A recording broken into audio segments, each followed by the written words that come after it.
All right, it's Junkman from VintageRock.com, and we're here at NAMM 2015, and we're on the red carpet with the lovely Mindi Abair. How are you? I'm great. So happy to be here. Absolutely. Well, you being the she-rocker, and everything like that, you've been rocking with a lot of, you've been rocking out with a lot of people that are, a lot of big names out there. You got a really name for yourself, just blowing the sax. How did you get into doing all that with such, quality people? Greg Allman, we got, the guys from Aerosmith. I've seen you with many people, Yeah. How did you get hooked up with all this? It's really odd stories with all of it. With Aerosmith, I got on American Idol. Don Was had called me to do American Idol, and I just remember him saying, I need a rock and roll saxophone for old time rock and roll. And he goes, but if you do the studio session, you'll probably have to be on the show. I don't know if you're a fan. And he goes, probably 26 million people are listening every night and watching. Couldn't be a bad thing for your career. Yeah, right. I thought, okay. So I went on, and of course, Steven Tyler was like, hey, forget you, who's your sax player? Yeah, right. So that struck up a friendship with me and Steven. And when the last show came on, I got this call from him the morning of the show. I don't know where he got my number. I'm sure he has people. He's got people. He's got people. Yeah. But he called me up, and he's just like, we got to do this. We got to play. We got to da-da. And I had no idea what he was talking about. So I met him at the show, and he played me the new record, the new Aerosmith record. And he just said, I want to hear you blow over this. Okay. So I started playing. He's like, but you sing too, right? Sing this. And he's like you and I are. Sure. And he's just going. We sang a little bit together, and he goes, you're hired. The guys don't know about it. They'd say no. You got three shows to prove yourself, and I want you to go on tour with us. Wow.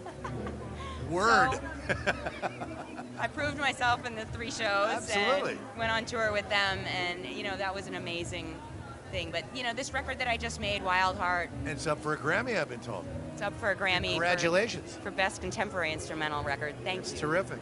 I'm over thrilled, the I'm moon. sure. Yeah, exactly. But this record was different, and I think the reason it got the attention it did was I finally figured out how to bring those guys in my career kind of into my career. How was that? I always went out and played with Aerosmith or Max Weinberg or Greg Allman, but I never quite knew how they fit into my career. So I ended up writing with Greg Allman, went to his house, spent a couple days, got some good stories. Oh, I'll bet.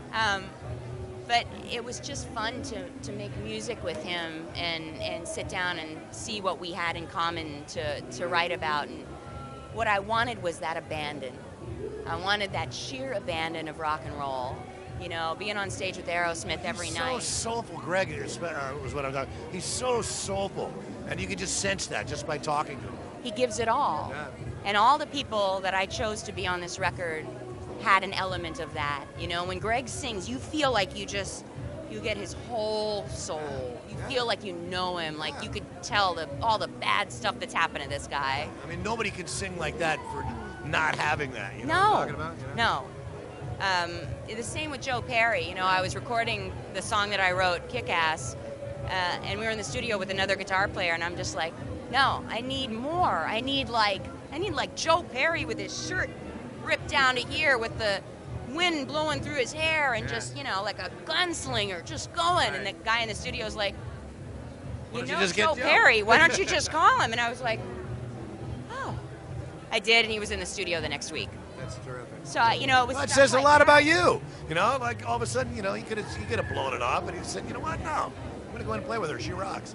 Speaking of She Rocks, tell us about your involvement in the She Rocks Awards. How did that all happen?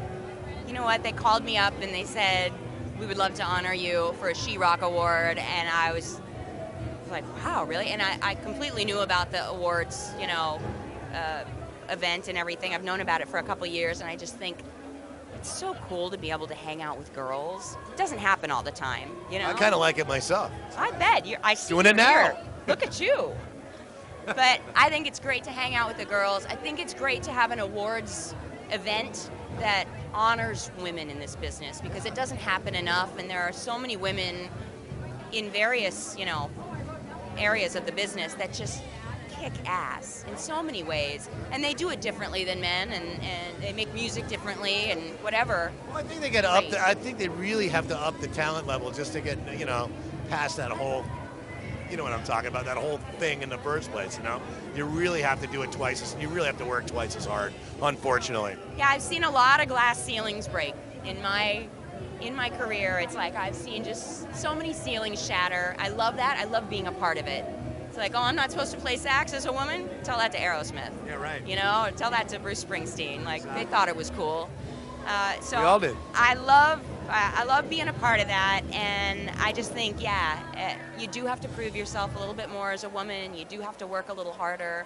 So one day, no one will think about it. But I do think we're at this point in history where if you do what you do well, it doesn't matter if you're a woman, if you're a man, if you're gay, straight, black, white, I don't care.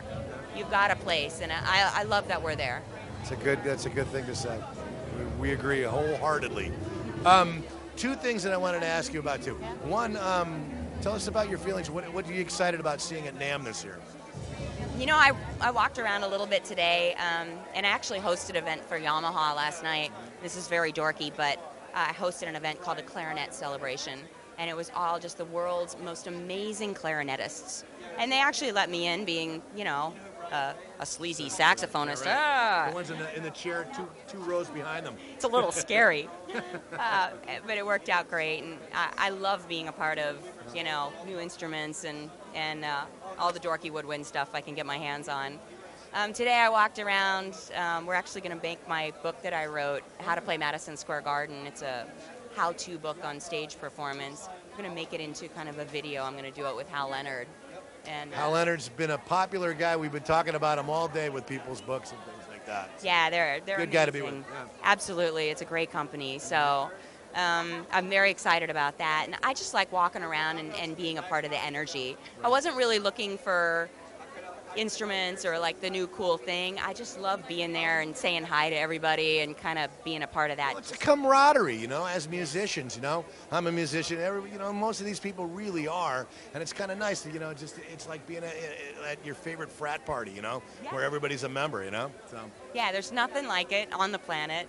And I'm lucky enough to have it in my backyard. I live in Hollywood, right. And so I just come down every year and invariably see the new cool stuff and get introduced to it, which is amazing. But How about endorsements? Who are you working with endorsement-wise? I've been with Audio-Technica for almost my whole career, and Yamaha saxophones and Rico reeds have always been a part of what I do. I'm actually making a mouthpiece right now with Theo Wani, wow. Who's a great sax mouthpiece manufacturer, and we're going to release it next year at NAMM. But Yamaha, it's pretty amazing. The signature model, are you talking about? It is. It's going to be a signature model. Excellent. It's going to have my signature on it. Cool. But Yamaha, just to say how cool endorsements can be, I had my saxophone stolen 2 weeks ago. I heard about that. This is like, it's like losing a family member. And I called Yamaha and just said, my saxophone is gone. They literally found my make and model in a shop, flew it to me. Wow. Customized it, put a different neck on it, tried to make it as much of the horn that I had that was pretty well customized. And just, they were like, here, take it. If you get yours back, cool, it's temporary. But if you don't, this is your new horn. And that's the beauty of having a company as a family like Absolutely. That, which I've Sponsors, had with Audio-Technica and Rico and Yamaha. They blew it out of the water of how important it is to have families in musical instruments and your work. Sure. One last question for you, too. Tell us about 2015 plans. Obviously after you win the Grammy, everything's going to blow up. So tell us a little about plans touring-wise, recording-wise. We've got a bunch of touring on the schedule, just a bunch of festivals and theaters and wineries and all kinds of stuff. Right. And I'm going out with a band that's called the Bone Shakers for quite a few dates. So it's me and the Bone Shakers. It's going to be kind of bluesy. Mindy and the Bone Shakers. It sounds like one band. Bluesy, rockin'. Yeah. And so we're going to have some fun with that. And then, I got my fingers crossed for the Grammy. We'll see what happens with that. But we're also going to record a live record. Oh, good. I'm going into Seattle. We're doing Valentine's Day weekend there. And we're just going to record it and see what happens. Sounds terrific. Give us a website where people can get updates on Mindi Abair. Go to MindiAbair.com, which is MindiAbair.com. With a heart on top of the eye? Is that how it You is? could put that on. Yeah, of course.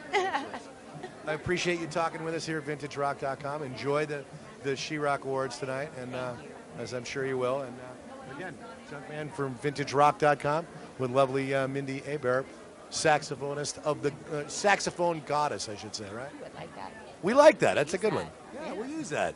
You could coin that phrase anytime you want. Sax goddess too. Well, that's kind of close to something else, you know. Oh, right. Okay. We don't want to confuse them. Nonetheless, enjoy the awards. Thanks for talking to us here at VintageRock.com. Happy to be here with you. Junkman, VintageRock.com, NAMM 2015 She-Rock Awards. Thank you, Mindi. Thank you. All right.